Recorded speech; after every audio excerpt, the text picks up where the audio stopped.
इस बीच एक बड़ी खबर आ रही है, ईरान हमारी शर्त मानने को तैयार नहीं है। जेडी वेंस ने यह क्लियर कहा है, ईरान ने हमारी शर्तें नहीं मानी। जेडी वेंस ने कहा कि बैड न्यूज यह है कि हम किसी समझौते तक नहीं पहुंच पाए हैं और मेरा मानना है कि अमेरिका की तुलना में ईरान के लिए यह ज्यादा बुरी खबर है। क्या कुछ कहा जेडी वेंस ने, वो आपको सुनाते हैं।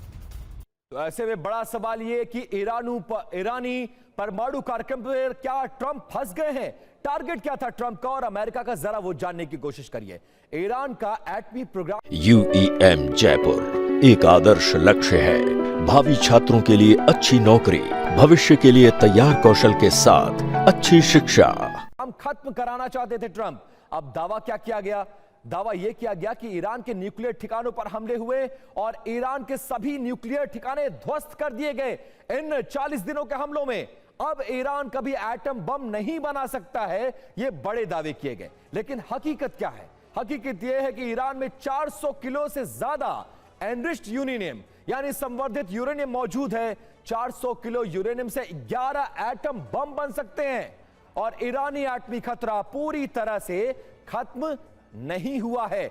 यह सच्चाई है जो अमेरिका की तरफ से बताया गया, लेकिन आज इसी पर नेगोशिएशन की जा रही है। और इस बीच बड़ी खबर, हॉर्मुज पर राष्ट्रपति ट्रंप ने बड़ा बयान दिया है।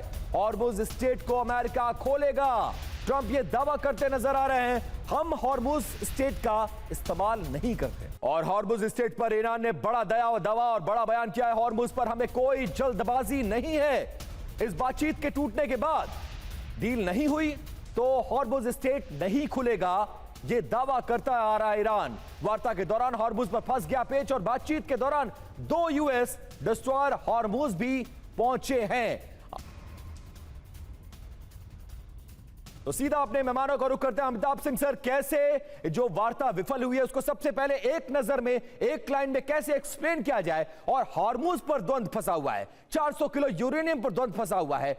ईरान की शर्तें अमेरिका मानने को तैयार नहीं, अमेरिका की शर्तें ईरान मानने को तैयार नहीं। ऐसे में बीच का रास्ता क्या होगा और रास्ता होगा भी या नहीं होगा, यह सबसे बड़ा सवाल। देखिए, पहला अगर स्टेटमेंट होगा तो डिप्लोमेसी हैज फेल्ड हियर, यानी जो कूटनीति यहां चल रही थी वो फेल कर गई है इनिशियली पहले स्टेप में। दूसरा, अगर ईरान के न्यूक्लियर प्रोग्राम को अगर आप देखें और 2015 के JCPOA एग्रीमेंट से कंपेयर करें जिसका ट्रंप ने विरोध किया था, उनका उस समय भी यही कहना था कि ईरान के पास कोई न्यूक्लियर एनरिचमेंट प्रोग्राम नहीं होना चाहिए। और जितने संवर्धित यूरेनियम थे उस समय 11,000 किलो, ईरान ने उसको रूस को ट्रांसफर किया था और ये अंडरटेकिंग दी गई थी कि 300 किलो से कम संवर्धित यूरेनियम, वो भी 3.67% जो उसका है, वही उनके पास होगा जो सिविल न्यूक्लियर अरेंजमेंट की तरह था। उससे ज्यादा वो ना एनरिच कर पाएगा और जो रिमेनिंग जो बच गए हैं 20% के करीब संवर्धित यूरेनियम वाले यूरेनियम, उनको कम करके 3.67 तक लाया जाएगा। ये अग्रीमेंट हुआ था, IAEA के इंस्पेक्टर्स भी जाके चेक करते थे और ये बाज़ाब्ता चल रहा था। लेकिन ट्रंप साहब आते हैं ओबामा के बाद, उन्होंने ये सारी डील खत्म कर दी, ईरान पे सैंक्शंस लगा दी। तो ट्रंप साहब का जो ओरिजिनल प्लान है कि ईरान किसी भी तरह न्यूक्लियर संवर्धन नहीं करेगा, यूरेनियम संवर्धन, वो स्टैंड करता है। दूसरा, हॉर्मुज स्ट्रेट को आप ये जान लीजिए कि ये जो 2 डिस्ट्रॉयर उस समय यहां पहुंचे हुए हॉर्मुज स्ट्रेट को जो डीमाइनिंग करेंगे उस एरिया को, यानी कहीं ना कहीं इसमें ईरान की सहमति भी होगी तभी वो एंटर कर पाए हैं उस जोन को।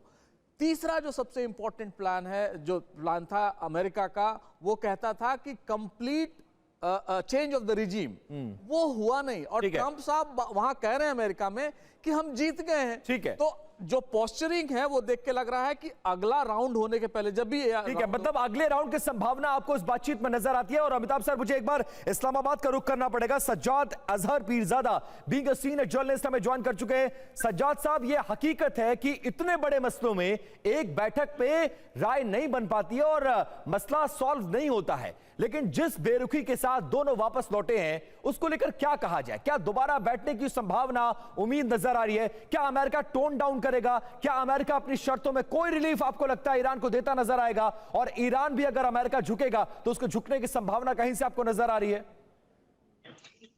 देखिए कि अक्सर ऐसा होता है कि पहली ही गेंद पे छक्का लग जाता है। हम इसको अगर देखें कि एक छक्का तो ये लगा कि इस्लामाबाद में ईरान और अमेरिका सुलह करने के लिए आए, पाकिस्तान में, तो हम उम्मीद कर रहे थे दूसरी बॉल पे भी छक्का लगेगा।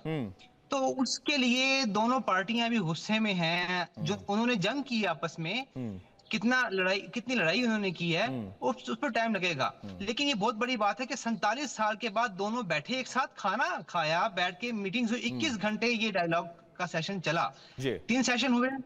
और इसमें उम्मीद बड़ी नजर आ रही है कि 1-2 पॉइंट्स हैं जिस पे वो कहते हैं कि इत्तेफाक नहीं हो सका।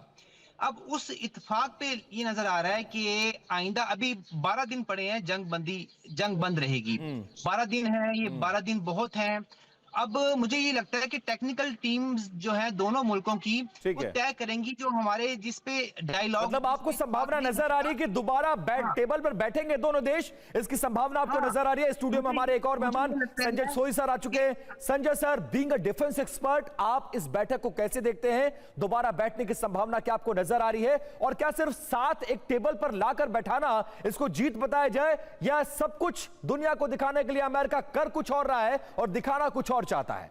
नहीं, वैसे देखिए, मेरा ये मानना है कि कहीं ना कहीं इंटेंशंस अच्छी थी। अमेरिका का भी जिस प्रकार से वाइस प्रेसिडेंट आए, उस लेवल के आए हैं, 300 लोग आए, ईरान से भी स्पीकर आए, का दोनों तरफ से सोच विचार था। और 21 घंटे की मीटिंग है, डेफिनेटली इंटेंशन थी। लेकिन जिनकी मांगे जो इतनी तगड़ी मांगे थी, जिस पर कि मिल पाना, एक आपस में मिलाप करना, वो एक बहुत बड़ा चैलेंज था। और दूसरा, विश्वास की कमी। देखिए, उधर से मीटिंग हो रही है, उधर से ट्रंप धमकियां दे जा रहे हैं, उधर से अमेरिका के शिप खाड़ी से निकलने की कोशिश कर रहे हैं। तो इस तरह से विश्वास एक खत्म हो जाता है जब आप। और बैकग्राउंड सर, सबसे बड़ी बात यह है कि अमेरिका का बैकग्राउंड, अमेरिका ने जो इससे पहले हिस्ट्री में किया है, उस पर ईरान भरोसा नहीं कर सकता। और शायद यही वजह है कि एक बैठक में, 1 तारीख में सब कुछ तय नहीं हो पाया है। और अमेरिका बातचीत के लिए आया जरूर, लेकिन जिस तरह का टोन था, जो शर्तें लेकर आया, वो ईरान को आज क्या, इसकी 4 बैठक और भी हो जाए तो शायद मानने को ईरान कभी तैयार नहीं होगा। फिलहाल आप सभी मेहमानों का शुक्रिया।